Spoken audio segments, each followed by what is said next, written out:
नमस्कार, स्वागत है आप लोगों का हिंदी साहित्य विवेचना में। तो दोस्तों, आज की इस वीडियो में हम चर्चा करेंगे एचपी सेट हिंदी प्रश्न पत्र 3 की। तो इससे पहले हमने 2 प्रश्न पत्रों को कंप्लीट कर लिया है और ये तीसरा प्रश्न पत्र है। तो चलिए शुरू करते हैं आज की वीडियो को। पहला प्रश्न है, हिंदी भाषा के मानकीकरण के संदर्भ में किस विद्वान का योगदान सर्वाधिक महत्वपूर्ण माना जाता है? तो इसका सही जवाब होगा ऑप्शन सी, महावीर प्रसाद द्विवेदी। अगला क्वेश्चन है, अपभ्रंश की विशेषता नहीं है। तो इसका सही जवाब होगा ऑप्शन सी, अर्थात तत्समीकरण। बाकी प्रसर्ग, प्रयोग, व्यंजन लोप, द्वित्वीकरण, ये सभी अपभ्रंश की विशेषताएं हैं। अगला क्वेश्चन है तीसरा, भारतीय संविधान के किस अनुच्छेद में हिंदी को संघ की राजभाषा का दर्जा दिया गया है? तो इसका सही जवाब होगा ऑप्शन बी, अर्थात 343। अगला है चौथा प्रश्न, निम्नलिखित बोली क्षेत्र युग्मों में से कौन सा सही है? तो जो इसमें सही युग्म होगा वो होगा ऑप्शन बी, अर्थात बुंदेली झांसी में, जालौन में, दतिया में और ग्वालियर में। अगला है पांचवा क्वेश्चन, उत्तर भारत की खड़ी बोली हिंदी दक्षिण भारत में किस रूप में विकसित हुई? तो इसका सही जवाब होगा ऑप्शन सी, दक्कनी हिंदी नाम से, ऑप्शन सी। अगला है छठा प्रश्न, मध्यकाल में राजकाज की भाषा के रूप में किस भाषा को मान्यता मिली थी? तो ये मिली थी फारसी को, ऑप्शन ए। अगला है सातवां प्रश्न, राहुल सांकृत्यायन ने हिंदी का पहला कवि किसे माना है? तो ये माना है सरहप्पा को, ऑप्शन डी। तो यहाँ पर जो सरहप्पा हैं ये सिद्ध कवियों में से प्रमुख थे। इन्हें सरोजभद्र, राहुलभद्र इत्यादि नामों से भी जाना जाता था। अगला है आठवां प्रश्न, इस्तवार द लाल लित्रेउतर एंदु ये हिंदुस्तानी नामक साहित्य इतिहास ग्रंथ किस भाषा में लिखा गया है? तो ये लिखा गया है फ्रेंच भाषा में, ऑप्शन डी। और जो ये इसके रचनाकार थे वे थे गारसा द तासी, और ये हिंदुस्तानी के प्रमुख अध्यापक माने जाते हैं और ये उर्दू को ज़्यादा महत्व देते थे हिंदी से। अगला प्रश्न है नौवां, फोर्ट विलियम कॉलेज की स्थापना कब हुई थी? तो ये हुई थी 1800 ईस्वी में, ऑप्शन सी। अगला है 10वां, उदंत मार्टन के संस्थापक कौन थे? तो ये थे ऑप्शन ए, युगल किशोर शुक्ल, और इस पत्रिका को हिंदी की पहली पत्रिका भी माना जाता है।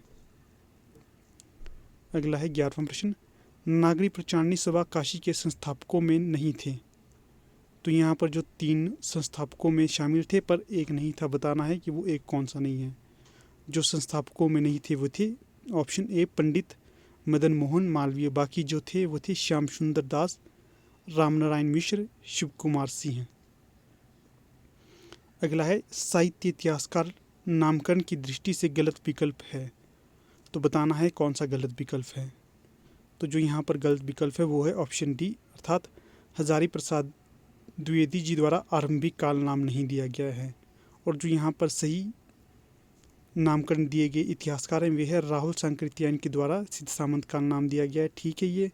दूसरा है जॉर्ज ग्रियर्सन के द्वारा चारण काल नाम दिया गया, ये भी ठीक है। और तीसरा है रामचंद्र शुक्ल द्वारा वीरगाथा काल नाम दिया गया है। अगला प्रश्न है, कीर्तिलता किसकी रचना है? तो ये है विद्यापति की रचना, ऑप्शन सी। तो यहाँ पर जो विद्यापति की कुछ प्रसिद्ध रचनाएं हैं वे देखते हैं। विद्यापति की जो प्रसिद्ध रचना है कीर्तिलता, कीर्तिपताका, पदावली इत्यादि इनकी प्रसिद्ध रचनाएं हैं। जो कीर्तिलता और कीर्तिपताका है ये अवहट भाषा में है, और जो पदावली है ये मैथिली भाषा में है। कई बार अक्सर ये प्रश्न भी पूछा जाता है कि विद्यापति किस धर्म से संबंधित थे? तो विद्यापति शैव धर्म से संबंधित थे।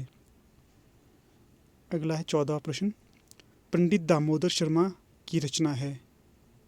तो यहाँ पर बताना है पंडित दामोदर शर्मा की रचना कौन सी है। तो इसका सही जवाब होगा उक्ति व्यक्ति प्रकरण, ऑप्शन बी, पंडित दामोदर शर्मा की रचना है। और जो उक्ति व्यक्ति प्रकरण रचना है ये व्याकरण ग्रंथ माना जाता है। अगला प्रश्न है, रामानुजाचार्य का संबंध किस संप्रदाय से है? तो ये था श्री संप्रदाय से, ऑप्शन ए। अगला है 16, कबीरदास सामान्य जन को किस शब्द के माध्यम से संबोधित करते थे? तो कबीरदास करते थे ऑप्शन डी साधु नाम से संबोधित। अगला है 17वां प्रश्न, सूफी काव्य परंपरा में पद्मावत से पहले लिखा गया ग्रंथ है? तो ये है ऑप्शन सी मृगावती। अगला है 18, कथा जगत जेती कवि आई कथन किसका है? तो ये कथन है ऑप्शन बी मंजन का। कथन है कथा जगत जेती कवि आई, तो ये कथन का है ऑप्शन बी मंजन ने। अगला प्रश्न है 19, अष्टछाप के कवियों में शामिल नहीं है? तो यहाँ पर बताना है कि अष्टछाप में शामिल कवि नहीं है, तो यहाँ पर होगा ऑप्शन डी हित हरिवंश। बाकी जो कथा अष्टछाप में शामिल थे वे थे चतुर्भुज दास, चित्तस्वामी, कुंभन दास। अगला प्रश्न है, सूर पूरी तरह गृहस्थ मानस के कवि हैं, ये कथन किसका है? तो ये कथन है ऑप्शन बी राम स्वरूप चतुर्वेदी का। तो दोस्तों यहाँ पर आपके लिए एक प्रश्न छोड़ता हूँ मैं, यहाँ पर आपने बताना है राम स्वरूप चतुर्वेदी के ग्रंथ का नाम क्या है। कमेंट बॉक्स में आप इसका उत्तर बता सकते हो। अगला प्रश्न है, राम भक्ति परंपरा में शामिल नहीं है? तो ये होंगे ऑप्शन डी ध्रुवदास। बाकी अगरदास, हृदय राम, प्राणचंद चौहान, ये सभी राम भक्ति शाखा से संबंधित थे, पर जो ऑप्शन डी है ध्रुवदास, ये राम भक्ति शाखा से संबंधित नहीं थे। अगला है, श्री कृष्ण गीतावली किस कवि की रचना है? तो ये है ऑप्शन सी तुलसीदास की। तो यहाँ पर तुलसीदास की एक प्रसिद्ध रचना है रामचरितमानस, और ये अवधी भाषा में लिखी गई है, ये इनकी प्रसिद्ध रचना मानी जाती है। अगला है 23, किस काव्य ग्रंथ पर आर्य सप्तशती और गाथा सप्तशती का प्रभाव कहा जाता है? तो इसका सही जवाब होगा ऑप्शन बी बिहारी सतसई। तो अक्सर कई बार परीक्षा में पूछा जाता है बिहारी सतसई में कितने दोहे का प्रयोग किया गया है। तो जो बिहारी सतसई में दोहे माने जाते हैं उसकी संख्या है 713। अगला प्रश्न है 24, भारत विभाजन पर आधारित कहानी कौन सी है? तो ये है ऑप्शन ए मलबे का मालिक, ऑप्शन ए। अगला है 25, निम्नलिखित में से भारतेंदु मंडल के लेखक हैं? तो ये हैं ऑप्शन सी अर्थात बालकृष्ण भट्ट। बाकी राजा लक्ष्मण सिंह हैं, ये भारतेंदु पूर्व कवि माने जाते हैं। श्रीधर पाठक ये द्विवेदी युग के हैं, और हरिऔध भी द्विवेदी युग के प्रमुख कवि हैं। अगला है 26, संपत्ति शास्त्र किसकी पुस्तक है? तो ये है ऑप्शन बी महावीर प्रसाद द्विवेदी की पुस्तक। अगला है, प्रकृति पर आध्यात्मिक सत्ता का भान छायावाद की एक मान्य परिभाषा हो सकती है, ये मान्यता किसकी है? तो इसका सही जवाब होगा ऑप्शन ए नंदुलारे वाजपेयी की। अगला है, छायावादी शैली की प्रमुख विशेषता नहीं है? तो ये होगी ऑप्शन सी इतिवृत्तात्मकता। जो इतिवृत्तात्मकता है ये द्विवेदी युग की विशेषता है, छायावाद की नहीं। अगला है 29, प्रयोगवाद की स्पष्ट अभिव्यक्ति किस कविता में मिलती है? तो इसका सही जवाब होगा ऑप्शन डी कलगी बाजरे की। और जो कलगी बाजरे की रचना है या कविता है, तो ये कविता है अज्ञेय जी की। अगला है 30, इनमें से पहल के संपादक कौन थे या कौन है? तो 30 का सही जवाब होगा ऑप्शन ए ज्ञानरंजन सिंह। अगला है 31, प्रेमचंद का उपन्यास बाज़ारे हुस्न हिंदी में किस नाम से प्रकाशित हुआ? तो इसका सही जवाब होगा ऑप्शन डी सेवा सदन। अगला है 32, स्वातंत्र्य पूर्व प्रकाशित उपन्यास है? तो इसका सही जवाब होगा ऑप्शन बी दादा कॉमरेड।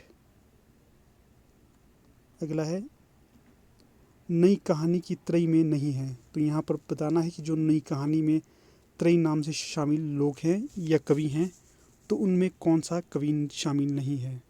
तो इसका सही जवाब होगा ऑप्शन डी अमरकांत। जो नई कहानी में शामिल त्रयी लेखक हैं वे हैं कमलेश्वर, राजेंद्र यादव, मोहन राकेश। तो इन तीनों को नई कहानी का त्रयी भी कहा जाता है।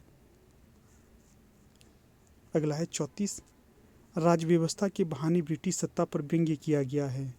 तो बताना है कि नीचे दी गई रचनाओं में से किस रचना में राज व्यवस्था के बहाने ब्रिटिश सत्ता पर व्यंग्य किया गया है। तो इसका सही जवाब होगा ऑप्शन सी, अंधेर नगरी। अंधेर नगरी भारतेंदु हरिश्चंद्र की प्रसिद्ध रचना है और इसका प्रकाशन वर्ष 1881 माना जाता है।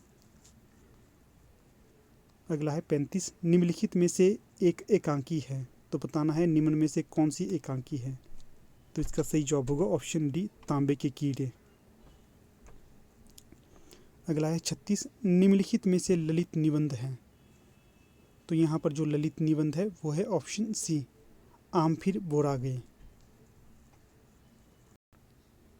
अगला है निम्नलिखित में से स्वच्छंदतावादी आलोचक हैं। तो यहाँ पर बताना है कि निम्न में से कौन सा आलोचक स्वच्छंदतावादी है। तो इसका जो सही जवाब होगा वो होगा ऑप्शन डी, नंदुलारे बाजपेयी। अगला प्रश्न है 39, साहित्य क्यों पुस्तक के लेखक हैं। तो जो इसका सही जवाब होगा वो होगा ऑप्शन सी, विजय देव नारायण शाही। अगला है 40, जिनके साथ जिया संस्मरण पुस्तक के लेखक हैं। तो ये है ऑप्शन बी, अमृतलाल नागर की। अगला है 41, साधारणीकरण कवि की अनुभूति का होता है, ये मान्यता किसकी है। तो ये मान्यता है ऑप्शन डी, डॉक्टर नगेंद्र की। अगला क्वेश्चन है 42, चित्तर तुरंग न्याय का उल्लेख किसने किया है।